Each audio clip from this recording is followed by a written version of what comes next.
Hello, good day. What Celts are doing under in Sydney as we embark on this pausing of domestic football after another victory that saw Celtic's lead at the top of the table extended to 9 points midway through November. It's myself, Declan, joined by Lawrence, and we're delighted to be once again joined by Patrick back this Tuesday bulletin. Patrick, you've been away for a long time. You said the last time you were on was after the 9-0 game. Since then, we've embarked on a Champions League campaign, booked our place in the semi-final of the League Cup, via Play Cup, Premier Sports Cup, whatever you want to call it. Right off the bat, what's been your take since you were probably last on the overall picture of where we are at just now? Don't worry, we've got an hour, so we've got plenty of time. And we've not got another game for about a month as well, so it's been an interesting time, from 9-0 to 9 points clear. It's been a big 10 weeks, which I think is how long it's been since I've been last on. So it's been an enjoyable time. I think the Champions League group was definitely a learning curve. We've got a lot of young players. It's only Ange's second season in Europe. It's our first season with him in the Champions League. So definitely a learning curve. Keep the squad together, and we can sort of go again next year. And then domestically, we've been perfect. Apart from that St Mirren game, you can have absolutely no complaints whatsoever.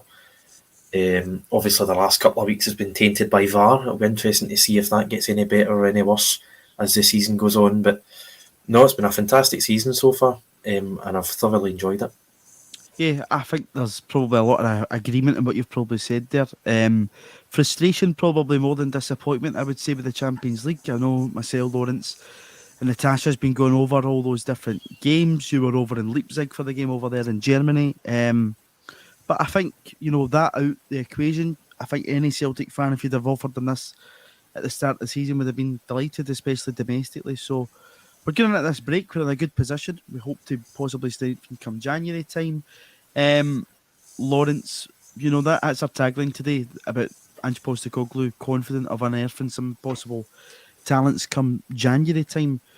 Do you think that comes with possibly selling somebody? But we spoke last week about those comments at the AGM.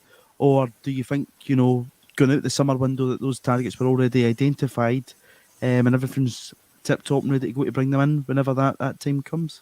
I'd still expect us to have a player trading model. Probably, I think prime candidate is probably Juranovic. He's of that age. If he's a good World Cup, this is probably his last big move. It's our chance to make some money on him. So you'd like to think we could have a few right backs identified that would improve the squad. Outside of that, if you get any money for players that are out on loan, and take it. But I wouldn't really see anyone out of the first team squad other than that. Moving on, I think the rest are pretty settled. Yeah, I think the team is at a point where you don't want to be breaking it up too much, because obviously you're looking forward to hopeful Champions League football next season. To do that, you need to win the league. We're in a good position to do that at this point in time. This comment coming in here, someone can all be Steamboats and Big Ange already planning for next season. Never mind January. Patrick, that gives us a real confidence. And, to bring this in was actually one of our talking points today, and Lawrence has set it up really nicely. That player trading model, not to be wanting to go over Celtic's finances too in depth, but if you look at, our outgoings in the past 5 years, it's been the most money brought in by the club due to obviously the market change. If you look at some of the players that have went, the only 2 seasons in recent times that Celtic haven't sold one of their key assets being the COVID season. We know how that turned out, and then the summer there. But it would indicate with the way that Celtic work can operate that there probably will be somebody going out the door, which I think, myself personally, I imagine you'll agree, is you're quite happy with, as long as you know that able replacement's going to come into the club, and the manager's quite happy for that outgoing to happen, and for him to be able to bring in somebody else who he's identified as a target. Yeah, it's not a problem as long as you're constantly either sort of renewing and refreshing or upgrading the team. And, you sort of seen that in Ange's first summer window. You lose guys like Ayer and Christie, and Cham goes on a free, and then you get money for Edward as well. And you think to yourself, those are really 4 quality players, key players. But, we replaced Edward before he even left with Kyogo. And then the day Christie left, Jota took his number, literally. and he's arguably our best player this season, certainly one of many. So there's not a problem with selling good players and key players if you're going to replace them or upgrade them. It's the landscape that we have to operate in. There's a lot of clubs who really punch above their weight doing it. Midfield obviously knocked us out last season. Brentford have a good model. Brighton have a good model, and in spells Celtic do it quite well as well. Under Ange we've really excelled. Because the season we had last season, we made a profit player trading. We upgraded the squad and we won 2 trophies. So we're good at it in times, and Ange said he's already sort of done his work and done his homework for this January window, and he's using this time off or sort of break from football to plan for the summer. So it looks as if he's staying around, and it looks as if we're doing our homework and hopefully going to be signing some key players, even if some do have to go out the door. Yeah, those are 2 really good examples in terms of Ryan Christie and Odsonne Edouard. And Lawrence, when you flip that on its head, looking at that window, Celtic hadn't won it in that season, but we get those guys out the door. They obviously wanted to go out the door. The other big outgoing being Chris Ayer. You've arguably replaced him over the course of 2 seasons, obviously, by eventually bringing in Cameron Carter-Vickers initially in the loan deal and then permanently, but obviously $4 million outlay in Carl Starfelt. Ange Postecoglou's been really, really sensible the way he's worked his money, and it shows that with a plan in place over a number of years, if you have the right person at the helm of the club, or director of football or whatever you want to call him in terms of recruitment director, and Mark Lobel, that you can have that model work, and it's not just I think it was described last year as a blind man throwing darts at a dartboard. It's not going to be that all the time. That if you have a plan in place, it can work out for you. So I think it's worked in the last 21 years we've dominated Scottish football. I don't think it's anything new. I think there was only arguably one season that didn't work, was the COVID season, where we actually deviated from what we normally do. Players would want to leave. In Champ, for example, would normally have been sold and with a banked 14 million quid. So that's the only season we deviated from the normal plan. So yeah, the right guys in charge, Peter Law, kind of love him or loathe him. There's no doubt during his tenure, a lot of success happened at Celtic, and we did develop a good player trading model. Mark Lowell's getting some praise from Ange. Obviously, Tosh is doing a good job in its scouting. So you've got to be confident in these guys, especially the track record Ange has since he's come in. I saw his comments from him that he likes as much information as possible. And it's down to Mark Lowell and Tosh at scouting to get all the information and put it in front of Ange and say, right, what do you think of these 3 guys? What's your pick? And then Ange obviously uses their opinion and information they've given and makes his own call on it, taking that into account. So on Ange's record, yeah, you'd be more confident of unearthing a few gems if need be.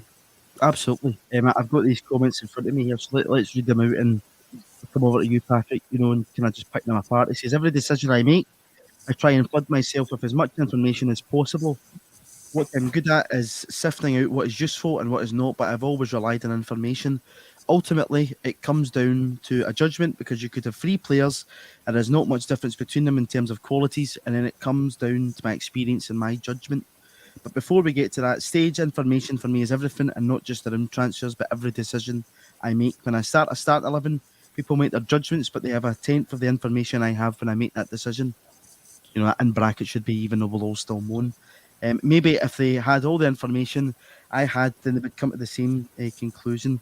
You need to have good people around you and a good scouting network and a good recruitment area, which we have now with Mark Lowell. They do all that work in terms of gathering information, and then we make that decision. I think that's music to everyone's ears, because over the past few years, especially under Neil Lennon, Nicky Hammond and whatever else here, you never really heard snippets like this come out. It kind of just looked as if you were putting chalk and cheese together. Where this, when it initially came out, people were saying, oh, Peter Lowell still got a hand in this and whatnot. But then you read into Ange's comments, and Mark Lowell having previously worked a feature in the J League at Yokohama, and got a sense of this is something the manager's happy about, and as long as it works, it should be beneficial for the club. Yeah, It is music to our ears, but it's also, it's also common sense when you really think about it, to have as much information as possible on, potential players, potential coaching staff, potential managers, and then once you have all that in front of you, then can you make a decision. You're right. Sometimes it is chalk and cheese.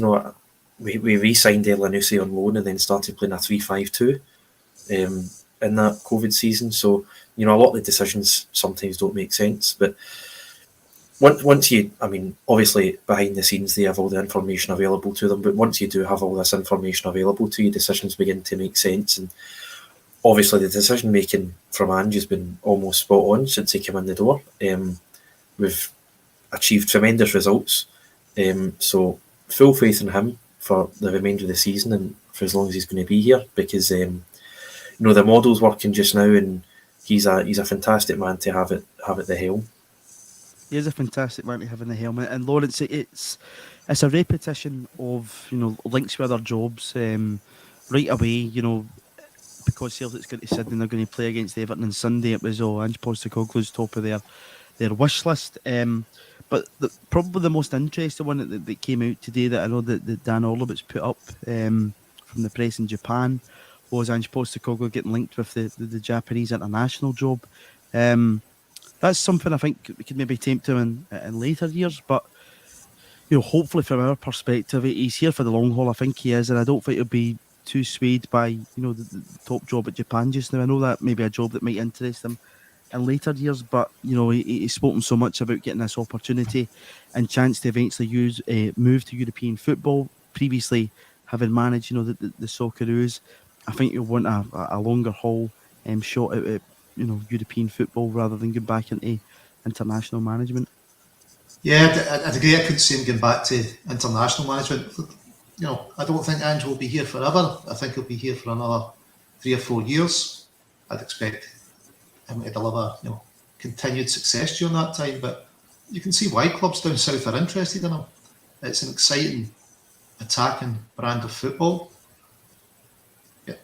The players he finds, there's no doubt he gets value for money. So he's been successful wherever he's been. So why wouldn't a club want that from a manager? So, it's a compliment that people would say, Ange, we like him.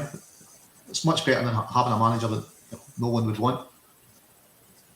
Yeah, absolutely. And I know that Hajime Moriyasu, I don't know how his relationship is with the Japanese international supporters, but as a lot of Celtic supporters, especially after Saturday, Patrick, I think even more dismayed that Rio Hatate never made his team. So they're going to be a hell of a watch if there's better players in the team than Rio Hatate. But just to turn to some of these comments here, Beach Boys coming in to say, I think these comments put to bed that Ange had a wee black book with Jota, Abada, GG, etc. names in it, and he knew all about them, and he was doing everything other people deserve credit also. That has been something that, the grand picture of Celtic at this point in time, Patrick, that there obviously has been scouting put in place, but before the manager's arrival, and he ultimately gets the final decision. But that's been the most important point in this, as he's a person, he speaks about sifting through information. Georgios Giacomakis could have possibly been presented to another Celtic manager before, maybe not have fancied him. The same could be said for others, Liel Abada also. But his experience is so important, and his knowledge of the wider game, in world football, because he's hinted at looking at other markets. It looks as if we're going to return back to the J League, Fuki, to come in January, but there's still potential for the manager to look elsewhere, and this World Cup possibly could do that with some gems that he might already have known about. He's spoken about Iran before. It's usually the only kind of time I'm up to date with any kind of current Iran players is at a World Cup, but there's still potential for that to happen. And if Lawrence is right, and I hope he is, because he's called a few decent calls over the past couple of years. If Ange's around for 3 or 4 years, it's an exciting time still to be a Celtic fan, because we're not at the end of this journey, really. We're still quite fresh and early into it. Yeah, and the comments that he made about the transfers, it certainly seems as if he wants to be here for a long time. He's already talked about the summer. If you're signing players in the summer, presumably you want to use them for the following season. So I think we're going to have at least another 12 months of Ange. I'm hoping for at least 4 years. That would be good.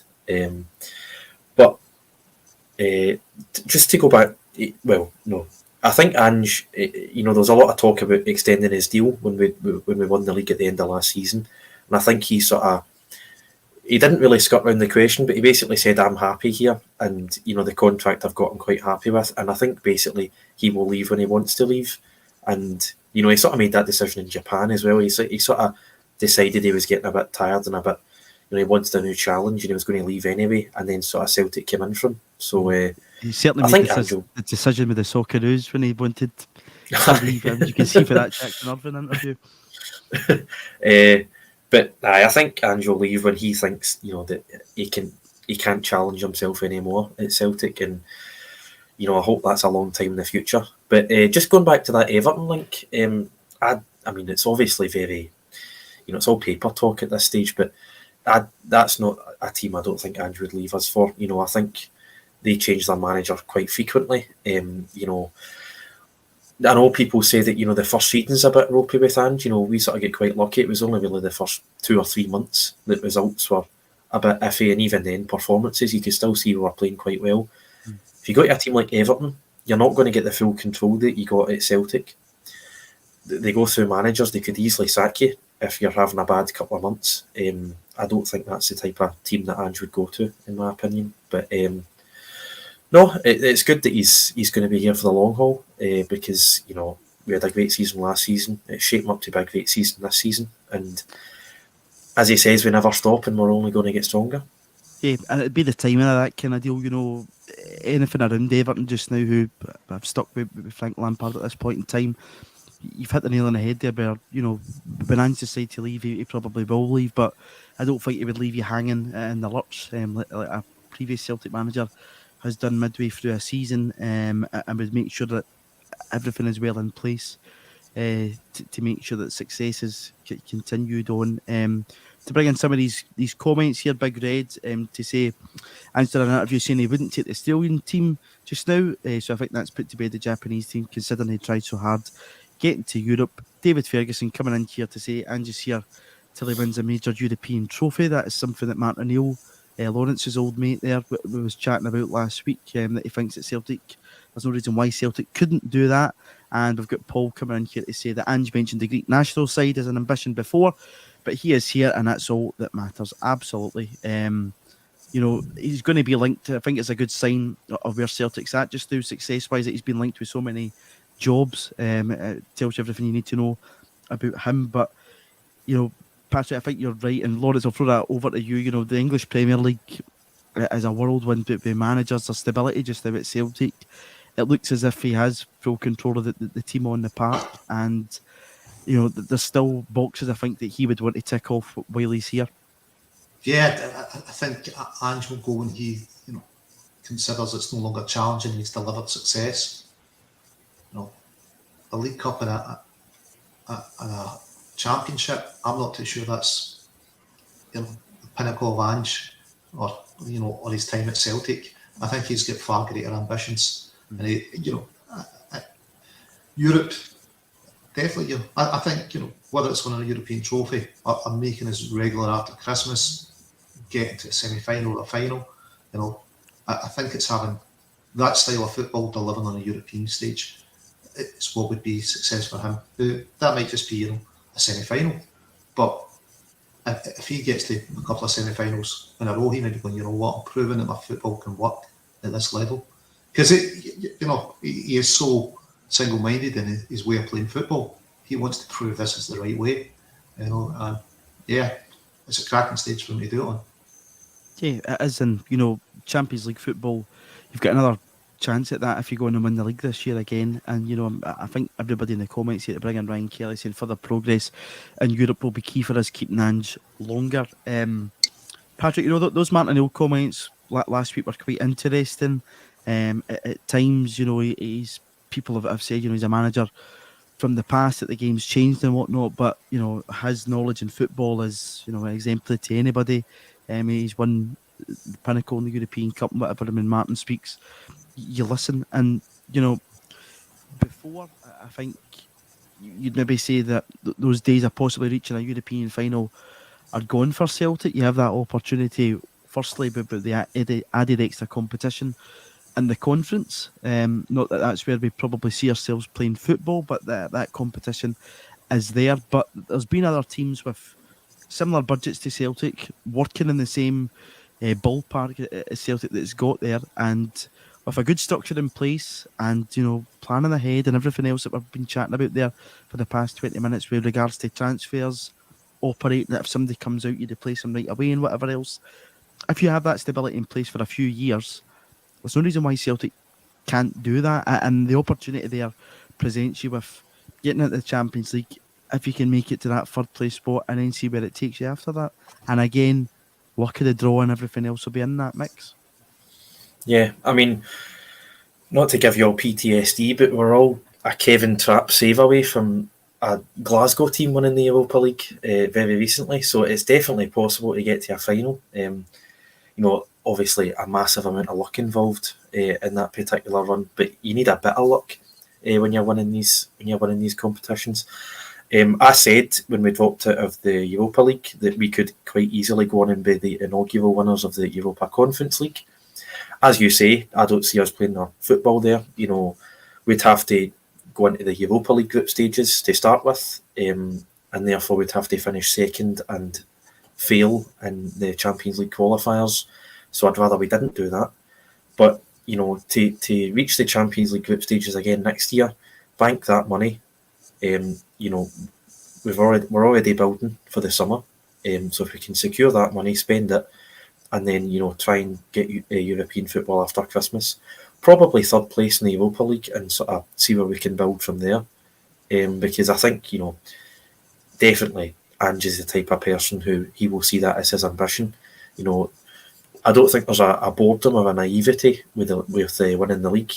Everyone knows that that's the bread and butter and it's the gateway to Europe. But at the same time, it's a hurdle that Ange has already, accomplished. We've already sort of got that in the bank.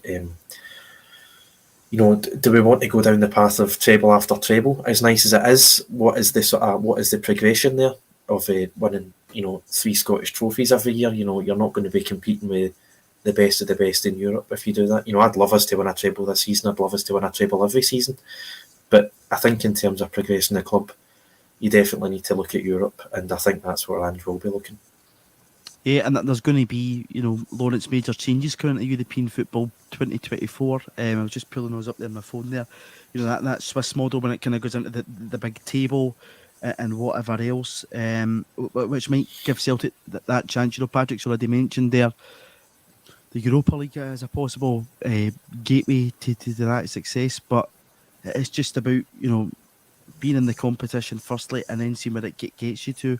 And this season for me, I think was a great learning stone for the players involved in the team. There's a lot to be remembered, for guys like Matt O'Reilly, Rio Hatate, and others who just, hadn't played anywhere near that level before. Yeah. Champions League, who did we have experience? Joe Hart, Callum for a bit of it, Jamesy. There wasn't a lot of guys with Champions League experience. It's going to stand them in good stead. Also, the amount of chances we created was like 80 odd shots or something, and although we've only taken 3 of them, or we've only scored 3, and there was on goal. But they'll look at that and think 14 chances at the Bernabeu. We should be doing better. So hopefully it gives them belief in what Ange is doing. Again, Ange is going to look to improve that team next season. For me, I'd be spending the money up front. So if you get that amount of chances and you're not taking them at that level, an easy way to kind of sort it out is get somebody better up top that will take the more difficult chances. I'll be interested to see where Ange looks to invest his money. If Juranovic goes, obviously you'll need a right back. We'll get a centre half coming in. Don't see too much other turnover at the first team squad, so this is probably going to be a bit of a luxury for Ange. He had to rebuild an entire squad, get 2 players in for each position. Now he's looking at his team and going, well, I can afford to maybe only spend this on 1 or 2 players if I can get them in at the right calibre. So it'll be interesting to see where he looks to change. Is it another number 10? Is it striker? I'd definitely like to see us bringing a top striker. Imagine Bellamy in this team or someone that could score goals like that. be outstanding to watch. Yeah, that is interesting because it's about kind of progressing to maybe what you would describe as that next level. That when you bring in maybe just it's 2 players at 6 million each or whatever else, and it just takes your team to that maybe be extra step that you're needing. But it'll be interesting to see how we do that. And the cupboard windows to just bring in some other comments here. Patrick, my old music teacher's coming in here to say it's sad that the mentality is that many consider Celtic a stepping stone. I think Ange sees us not in that light, but as an annual force in Europe, which is something I think he wants to deliver himself. Everybody speaks about Ange Postecoglou getting it as much as I think he would enjoy success in European level standards. He wants to continually see Celtic be at that level. The changes post 2024 might be beneficial for the club. Off the top of my head, I can't remember too much detail to them. I know there's kind of places based in historical aspects and whatnot, but with the competition changing, it'll be interesting to see how that either benefits or hinders Celtic. But at the same time, Ange Postecoglou will be looking at it to try and I think a lot of this is about him creating a legacy at Celtic too, and he can do that in the next few years. Yeah, he's always spoken about going on a journey in football and creating good memories and then being able to take people with you. Is just that's what it's all about for him, and he's obviously done that at Celtic so far, and he obviously wants to do that and continue to do that. I can't remember which player said it, but basically that there's not many teams in Europe that get 60,000 and have the chance to play in the Champions League every year. There aren't many teams in Europe that can offer that to a player. So I think sometimes we underestimate how good a sell we are to players at times and how we can attract players to the club. Just going back to Europe a bit, it is a bit of a double-edged sword because obviously the coefficient has sort of been boosted the last few years with both teams playing in the Europa League. With both teams in the Champions League this year, it's been sort of hampered a bit, and then obviously it's been divided by 5 different teams, and Hearts have actually got more wins, I think, than most of the other teams. But what we need to take advantage of the money while we get it, because we go straight into the group stage again next season for winning the league. So we need to make sure that we win the league, and we need to make sure we build and use that money wisely so that we can compete and we can get European football after Christmas, and we can compete in the Europa League, because we know that we're capable. Teams like Bodo Glimt can get the quarter-finals, so why can't Celtic? Yeah, no, absolutely. There is other teams examples in place there. Don't get drawn too much on them. Ange mentioned Ajax, everybody was on it, blah blah blah blah blah, and he cleared it up. But it's interesting to see because other teams have made that progression. Whether Celtic can get to that point is another question. But Lawrence, Michael's come in here and he's maybe been a bit challenging the sentiments that we've expressed here, asking, he believes that Ange will go for the user that will not open up our budget to match his ambitions. Do you think that's changed at the club since his arrival?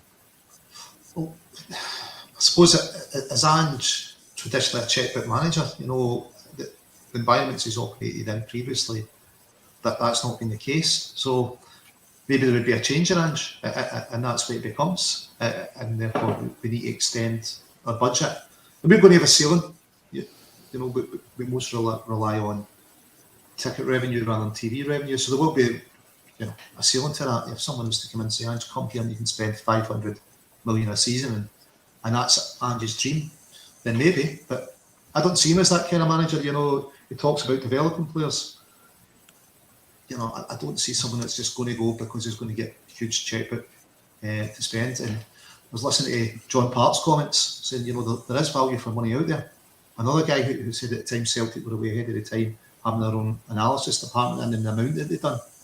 And, we remember players like, obviously, Musa, Van Dijk, Wanyama, players like that came in through that system. So, in part, reckons there's still value out there.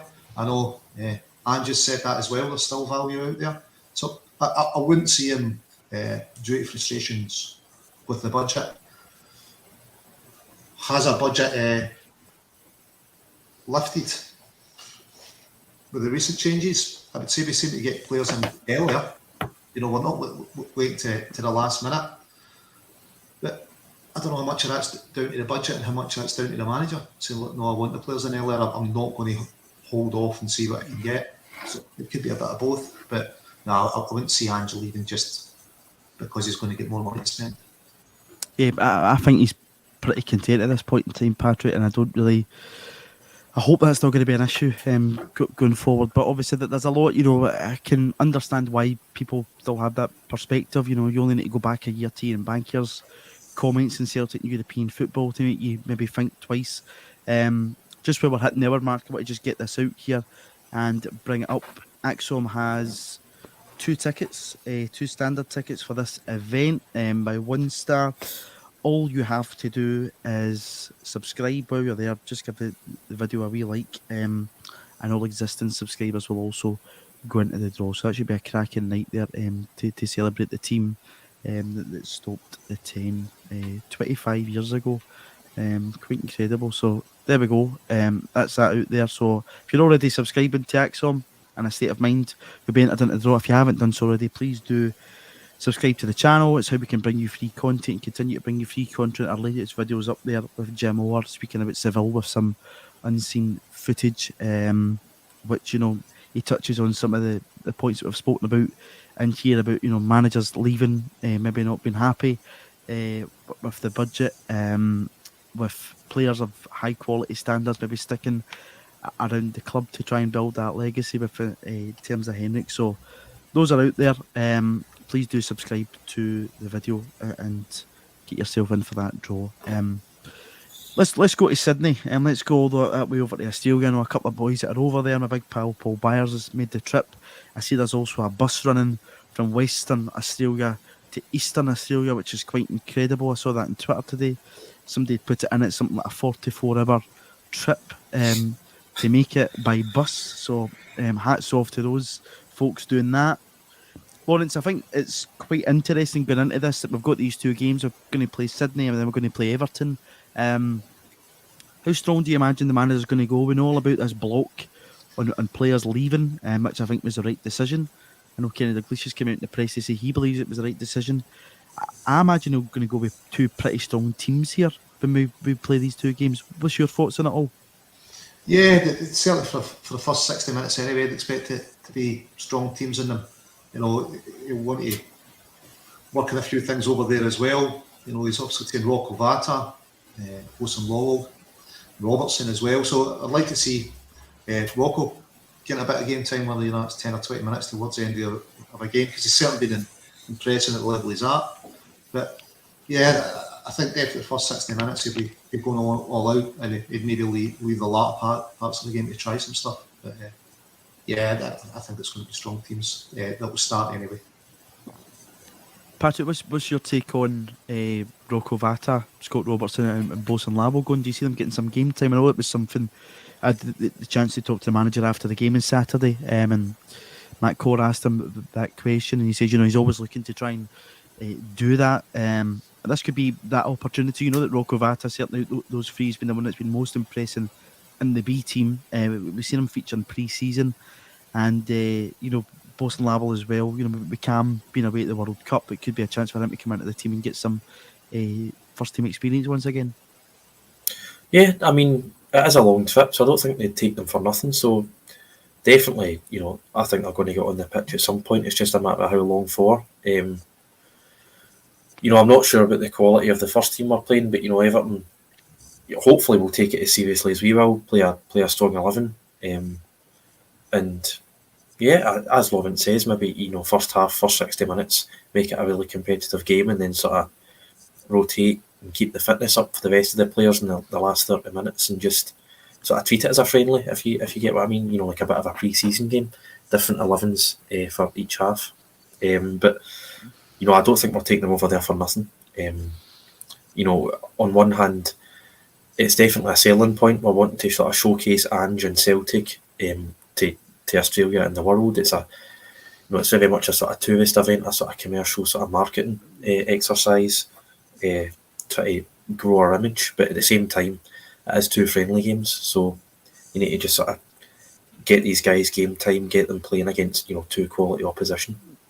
I think there's some players, say attack Ivanovic, Oliver Abelgard, who'll benefit off it, especially Abelgard coming in late. We've not seen him probably feature maybe as often as we'd like to have. They didn't get a lot of minutes with the manager, during the summer. Haksabanovic on Saturday said after the game that he was feeling good, but players will want to continue that momentum, Lawrence, and having these 2 games. I know them we're going to have a wee bit of a break, go to Portugal. We've got 1 game organised against Rennes. Whether we'll have another game after that is still to be decided, but it'll be good in a way for that momentum to be carried on, because even though rotation has been something that the managers did so well since coming back at the beginning of October, you'll still want to keep that balance of momentum and players getting minutes. Yeah, definitely. I suppose when you look at games, Ange just said kind of in Scotland, every game's must win. He doesn't know a game that he can choose not to go for the 3 points in Scotland. So this is his chance to try people out, and you're thinking Vata really needs to get some game time. Look at the last guy that had a bit of hype, Ben Doak, who's now doing really well for Liverpool and signed a professional contract. Yeah. You don't want that to be happening with Rocco Vata. So you need to be showing him a pathway. And the opportunity in Australia is just to do that. And Australia and the friendlies afterwards is to do that. Here's your pathway, go out and press. You know what? See if he slots into the side, it gives Ange something to think about. If he slots in and performs well, it's giving him another option, isn't it? There's nothing to say. At Celtic Park, he might not make the could be on the bench. If a 3 up with 20 to go, Ange might just go, you know what? Yeah, get that on. Let's see if he got it in the SPL. So I think this could be, a great opportunity for Vata to show what he can do alongside the first team. Yeah, it's interesting. And you brought in that Doak link to it, and that leads us on well to here. Patrick, I'm going to bring in Gary Oliver's comment to say we need to start giving Vata game time. The Vultures are already circling he's creative and gets goals, game time, and a new deal and get a few years out of him before selling for a good fee. Do you see similarities already with this with Ben Doak? Now, I think a lot of Celtic fans are saying that getting that opportunity to move to Liverpool was just too much for him to turn down. He's went down and he's made a real success of it. He's been playing in the Reserve Premier League. He's been impressive in the UEFA Youth League for Liverpool. Wrong Merseyside club there. He's been impressive in that competition. At the age of 16, 17, he's already been called up to Scotland under 21s. He's played twice for them and he's scored already for them. And of course, he got to make his competitive debut for Liverpool off the bat against Derby. He was on the bench at the weekend against Southampton, and then he goes and signs a professional contract. The pathway's there for him at Liverpool at this point in time. Do you see similarities in what Celtic need to do with Rocco Vata, or is it that the structure to create that pathway isn't just there at this point in time? A lot of people were saying that to retain players, that the opposition that they're playing against in the Lowland League, isn't the standard that they need. And, people who support Lowland League sides will be saying, well, Celtic's not won the league, so you can't use that as an excuse. But people will be looking at the challenge that Ben Doak might be getting in the Premier League 2, for instance, or the Under-18 Premier League, and saying far better challenge for him to eventually get into that Liverpool team than what some of the guys have got just now. What is your overall take in the bigger picture here between Doak and Vata, and any similarities you maybe see? Yeah, so Doak, I think I said this at the time, or I said it when he left. I don't think there's a lot Celtic could have done to keep Doak. We offered him a new deal. We gave him game time. We brought him on in a Derby game in February. He was on the bench. He came on in a few games. Not sure what else we can offer him, apart from playing him every week. And I think we're like 1 point clear at that time with 15 games to go. No offence, but you can't be doing that with a 16-year-old. No matter what standard he's playing at, I don't think you can, drop guys like Jota and play a 16-year-old when you're in a title race. Seasons like now, when you're rotating, Abelgard's a loan player. Whether we get him permanently or not, I'm not too sure. I don't think he's done enough to merit us paying money from him. If we're going to play loan players, if you have a loan player and you're not going to sign him, I definitely prefer to play a youth player, But then you've got guys like Jota, Haksabanovic, Abada, Forrest. You've got so many guys in that wing position. You've got guys up front. You've got like 2 quality players in every position in this Celtic team. So the pathway is a lot harder, but obviously that's the only thing you're going to do to keep these guys, to show them that there is a pathway into that first team and to show them that they will continue to develop at the club. Because if they are turning 19, 20, 21 and they're still not getting a first team game, then the chances most likely already passed them by. So at the age of 17, 18, they've got big decisions to make, and it's a catch-22 for Celtic. You either need to start playing 17 and 18-year-olds regularly, or you let big clubs like Liverpool poach them for next to nothing. And it really is a difficult situation. And guys like Rocco Vata, I mean, if they're impressing Liverpool, then maybe they are good enough to play a part in the Celtic first team. But it's a very tricky balance to strike, because I don't envy the manager picking the team every week, that's for sure. Lawrence, what's your take on that? I think Patrick probably hits it on the head for me in that in a title race, to possibly bring in a 16-year-old at that time might have been criticised by fans. You see a young player like Leah Labada brought in, who was automatically probably ahead of Ben Doak in that team. Do you believe that Celtic could have done much more to keep Ben Doak, or was it just too difficult? Patrick talks about that catch-22 position that the clubs maybe in, which Robert Hyland's coming in to say he believes it's basically a use them or lose them situation. I think it's maybe like many things in life, a question of timing. If Ange had been in maybe a year before, Doak might have stayed. I think Doak's looked at it and think, how many guys are actually making it to the first team from where I am? There's also, listen, the money comes into it, it's £20,000 a week or something. It's going to Liverpool, there's charity gave some property they gave some property to Doak's family. We get set for life, isn't it? So there was a lot of things coming in. If he had been established in the Celtic first team, or he had 20 games under him, maybe he could have seen a way, and then he'd need to have sat down with his agent and decided what was best. We've seen players do it, not that have come all the way through, but look at Musa, he decided it was best to stay at Celtic for a while. There was interesting, but he wanted that other season. So it's about a mixture of things. They've got to see the opportunities there. They've got to be getting relevant game time. Yeah. Also depends how much money's on offer elsewhere compared to what Celtic could pay. But I think we probably couldn't have done much more at the time. We couldn't have convinced him his previous few years' experience at the club. When he wasn't seeing people getting through, it's a hard mindset to change. And say, we've got a new manager. He's got a reputation for developing players. It's all right saying that, but actually watching Ange doing it with guys like Abada, he's developing Taylor, he's giving Ralston another chance, and if he goes over to Australia and he gives that a chance and then starts playing him in the team, other boys, that come up through the ranks will be able to say that and go, you know what, Ange actually does do this. Yeah, it's, possibly people are saying maybe this season might be the chance to bring in those players, Patrick. I think they'll be saying that due to the gap that's possible already in place, and they'll be hoping that it grows. But it's very difficult when you're in a neck-and-neck title race. And, I touched on Ajax earlier on, and, that was something that Postecoglou alluded to, and, he backtracked and, what he was basically saying. But, them being a club that basically hit the pause button, don't win anything, and then you have all these players come through. Celtic just can't do that, so you need to have a balance with it. And looking at Doak this season, he's played 16 times in all different youth level for Liverpool, 8 goals, 6 assists. He's making a real fair go at it down there, and it probably won't be long until you see him eventually get some minutes in the park for Liverpool in the Premier League. But I think Lawrence is possibly right there. It's all about timing with some people coming in at the team, and it just, when you're caught maybe in the middle of a title race and you've got that temptation there, it's a bit difficult to probably keep it running around the place. But you would hope that he's maybe the last of that generation that you'll lose would be that kind of situation.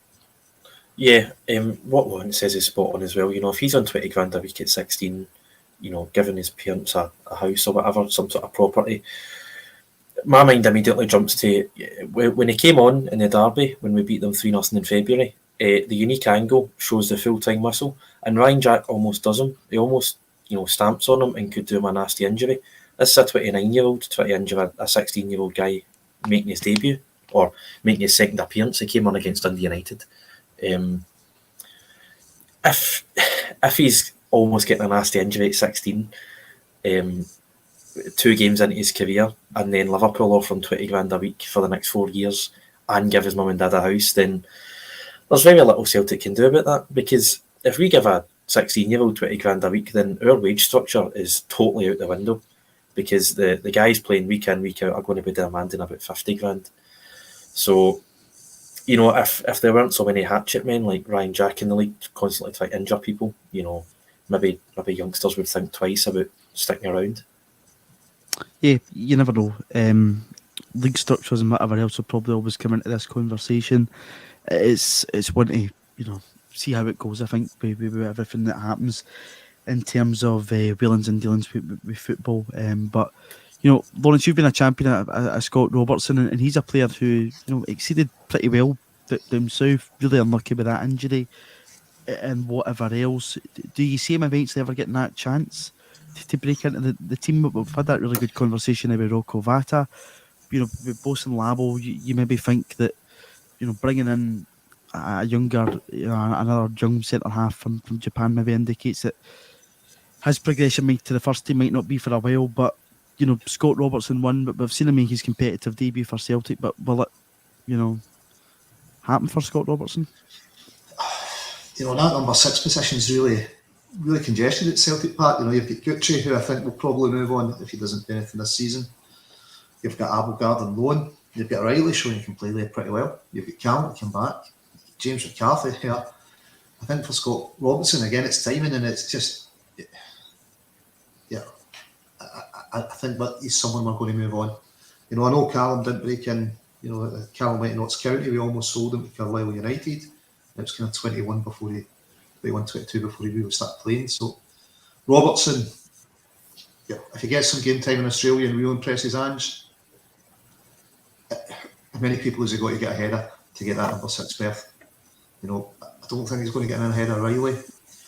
Callum will be back soon, probably not ahead of him. Abelgard, kind of Patrick, I'm going, well, Abelgard, what's the point in what I've seen so far? It's, you really need to see more of him before you can make a judgment on to keep him, but you can actually have got loads of number 6 he's at the pubs. And if Abelgard's the guy that, Ange decides is that going to be here long term, I suppose the people further down like Gucci and Robertson, it probably spells the end for them. I think Robertson's a bit older than Vata, so yeah, it's giving them the chance a bit earlier and keep them and develop them earlier.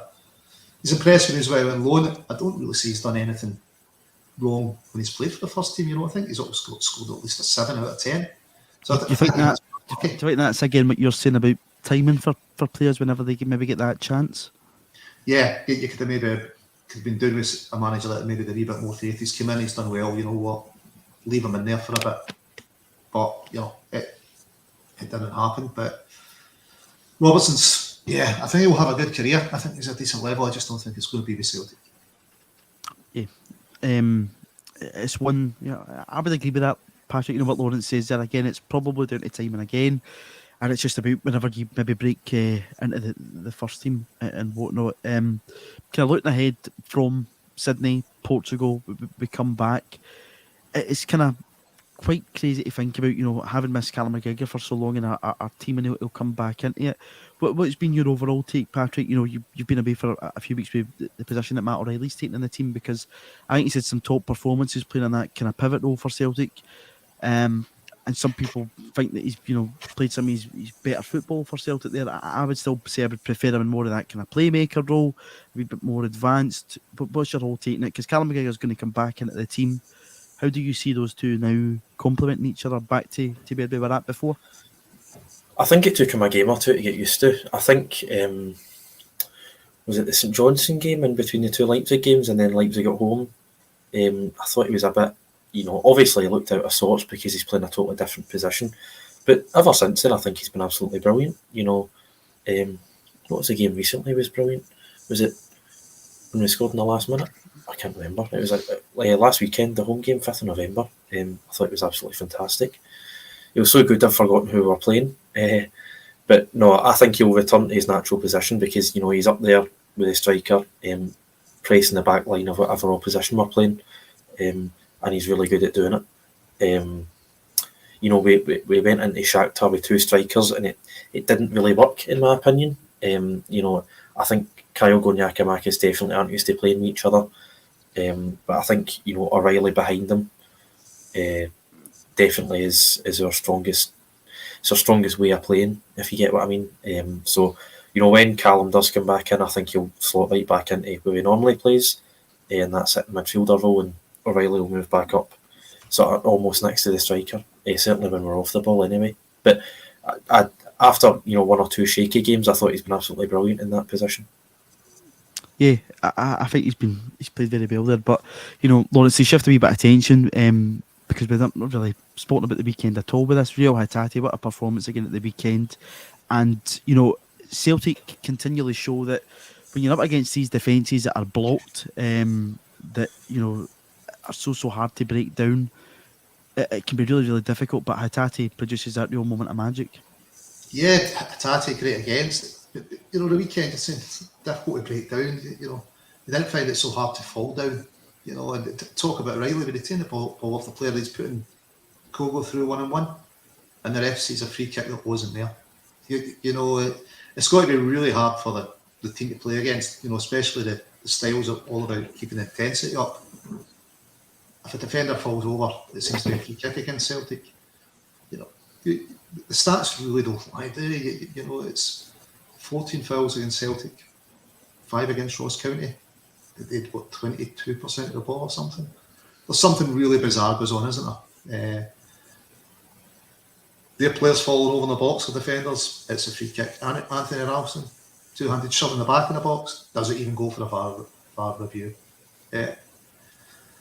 It's just absolutely bizarre, the refereeing performances. And obviously Michael Nicholson came out after the Motherwell game, and I think that's as close as in said, look, people aren't going to have confidence in VAR if that's the type of image you use to prove your point. Because remember, they have to prove that Jota was offside. It wasn't prove that he was onside, it's prove that he was off. And I think him saying, people aren't going to have confidence is, I don't have confidence. I think they're cheating. I think that's as close as he can get to say, I think they're cheating, being the CEO at Celtic. So, yeah, the weekend was good, somewhat hampered by utterly bizarre referee. Utterly bizarre. Patrick, do you think that this break will give us a chance give them a chance to reflect on their use of VAR in the weeks we weren't expecting VAR to be used at all? I like how we've went from Hatate into refereeing decisions, but the game again, Lawrence, I remember we said before this was introduced at Timecast, we didn't want to be talking about it every week, but here we are. It's it's been a talking point, and it's been a talking point in games when we've won. I think I always say that it's important to mention it then, because you're not trying to say that's to blame. But Patrick, do you think that this has been a good thing that it's been used earlier, but they have a chance to deflect and look at decisions made, or is it the case that we've not been on since last week? If you look at the offside goal, it's the technology still isn't there in terms of the cameras and whatnot, and unless you've got everything in place to do it, it shouldn't be touched. What's your overall take on it been? There's no way that they can. I mean, I'm assuming they've judged the Jota offside from the angle that they showed live on TV, and there's no way that you can accurately judge that from the angle that was shown. Again, this isn't even about VAR, this is more about refereeing, but especially with the introduction of VAR, just because it's happened so recently, there should be some sort of interview process or some sort of report uploaded online about why decisions were made. Why was, I can't remember the Hearts player's name, I think it's Michael Smith, the handball, his arm's out to his left-hand side, it hits his hand and there's no penalty. The following week, Bernabe is jumping. Bernabe jumps, he puts his hand to his outside to sort of head the ball. The Dundee United player in front of him does the exact same thing. The ball strikes his hand, but that is a penalty. So, what is it? I mean, are we meant to believe that Bernabe's is unnatural and Michael Smith's is natural? Because it's a very similar decision. And then, again, with technology, how can you possibly use VAR if you're looking at it from Hamilton when you're playing in Motherwell. The camera was so far away, it's unbelievable. So I think there needs to be explanations. I know you're putting referees in because they're not professional and because they're not really asking to be put in the spotlight, but they've been put in the spotlight every single week. I mean, these are decisions that can cost clubs. If we're talking about Champions League qualification, you're talking about costing clubs, 10, 20 million pounds. A bit of accountability is needed, and I'd quite like referees to come out and explain why they gave the decisions that they did, especially because they've now got screens where they can look back in their decisions and overrule their own decisions. I don't think that's a big ask. I just think like a match report or some sort of interview, I think that would be really, really helpful. That's been something that Lawrence has been championing for a long time, but before the introduction of VAR, is that accountability process being brought in, and it's still not there. Lawrence, do you think that this, is a blessing in disguise, that they're going to have a chance to pause, reflect on decisions made, or is the same ineptitude just going to carry on because it's not improving at all? And if anything, the technology being used is just highlighting how bad the standard of refereeing is in the country. Yeah, it used to be honest mistakes. Now it's, the Hawkeye technology itself, it was, the camera was pointing the wrong way. It's just ludicrous to say that. Really, you've got 6 cameras and that was the best camera angle you had. And it was for them to prove he was offside. I think Brian McNally, the journalist, he came out and said, that which proves nothing. How can you possibly give an offside? You're meant to be able to prove it was offside. So what it does do is highlight, maybe it wasn't honest mistakes, because if they're still making these mistakes and decisions when they've got the benefit and going back and watching them again, this honest mistakes happened in real time. Refs didn't get a second chance to look at it. If they had, these decisions wouldn't have happened. It kind of puts to bed that argument of honest mistakes. And, we hear the argument about whether refs are competent or not. You have to go through, a universal refereeing standard to referee at this level. Their competence is tested. They know the rules of the game. They might choose to ignore them, like happened at Celtic Park at the weekend when the keeper puts the ball down, touches with his feet in defence to pick it up again. Well, ref, that's an indirect free kick to Celtic. A few yards out, pretty good scoring opportunity. So you've just decided to ignore the laws of the game here and award a free kick to the opposition for goodness knows what offence. You're really struggling going, what offence did they come up with to award that other than, it's still done each year. I'm not going to give Celtic this goal scoring opportunity because that's basically what it looked like to me. You saw David Turnbull over to him. It looked like he was explaining the rules to the ref, but as I've said before, the ref's competent. He's been tested in these rules. He knows the rules. He's implemented them for a number of years to get to this level. He's just refused to implement them at Celtic Park. Yeah. Everything I think you say there, Lawrence, is bang on. I think every Celtic fan's seen that over the past few weeks, whether or not, a few weeks off from SPFL Premiership football, or let those decisions be cleared up and whatnot. I wouldn't hold my breath at all. I don't think technology and whatever else is either going to improve in that time. Also, Patrick, just a final word, because this was something that the manager said when asked about it on Saturday, and it's true. A lot of praise needs to be given to this team of players who domestically have coped with a really hard grueling schedule, came through it, we've rotated well. There's been questions asked from us as fans upon that rotation, but it's proved to be successful. We sit with a 9-point advantage at the top of the league, and all credit must be given to those Celtic players for coming through a period which was very, very challenging in a competition in the Champions League that they were still experiencing for the first time. Yep, absolutely brilliant. And we didn't have the option of rotation last season, or else you would have been playing a lot of youth players a lot of the time. You've got that option now, so credit to Ange, credit to the players. Everyone that stepped up. I'm not sure how many people have sort of played professionally for Celtic in the league over the 15 games, but I'm sure it's quite a lot. And it's good to be able to call on the squad, especially we have had times where there have been quite a lot of injuries adding up. Leipzig away, I think 2 people had to go off injured, and then Stephen Welsh started the game. So I think Abelgard played most of the second half as well. So it's we have had our moments, but thanks to having a big squad, we've been able to sort of get through, and it's a credit to the whole club really, and hopefully that's just a squad that we can improve on over the January window and sort of kick on for the rest of the season. And I hope we absolutely do everything. By the way, 10-0. Yeah, I know you're a big fan of Frank Lampard, Patrick. So Aye, I love him. yeah, Aye, you love brilliant him. manager. But Lawrence, it is complete testament to the manager, the group of players, because as I say there, there'll be a lot of learning curves from this season so far. But we've came through a batch of fixtures, probably unlike anything but we've faced recently, just due to that World Cup being where it is. We have that chance to go into a break. And as the manager said towards the end of last season, come back bigger, better, stronger. I think you're going to see a completely different Celtic team come back in December time to go to Pittodrie first, and then hopefully go on another run after that. Yeah, since as soon as Ange has settled into the job, it's pretty much been relentless since then. The runs stretches way back to last year, almost uninterrupted. But you come back and you're looking at a 23-game league, aren't you? With a 9-point lead. We've definitely got money that we can invest in players. Ange has alluded, to that. This season, the injuries haven't been, as bad as last season, I would have said. So, yeah, I think we'll come back fresh. The players will know what they've got to do to win this league. And we're in a cracking position. We're over the kind of fixture pile up by the looks of it. So, yeah, I think it's going to be great for the Aussie fans to see them out there in the flesh, so to speak. But it's going to be even better for us to see them back at Celtic Park.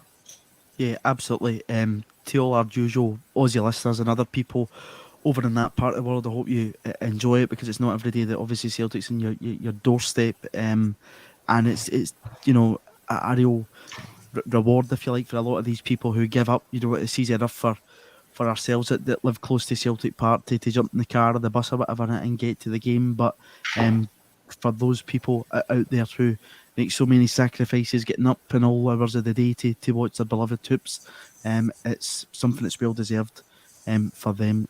Just to remind everybody before we say cheerio, that 25th anniversary celebration of the team that stopped the 10, please do subscribe to the channel if you haven't done so already. There's 2 standard tickets up for grabs to possibly win. We won't be going anywhere, even though we're in this international break.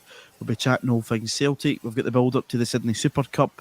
We'll then have the camp in Portugal and everything in between, as 4 of our players are at the World Cup, and I'm sure there'll be plenty to talk about. Lawrence, Patrick, pleasure as always, and to everybody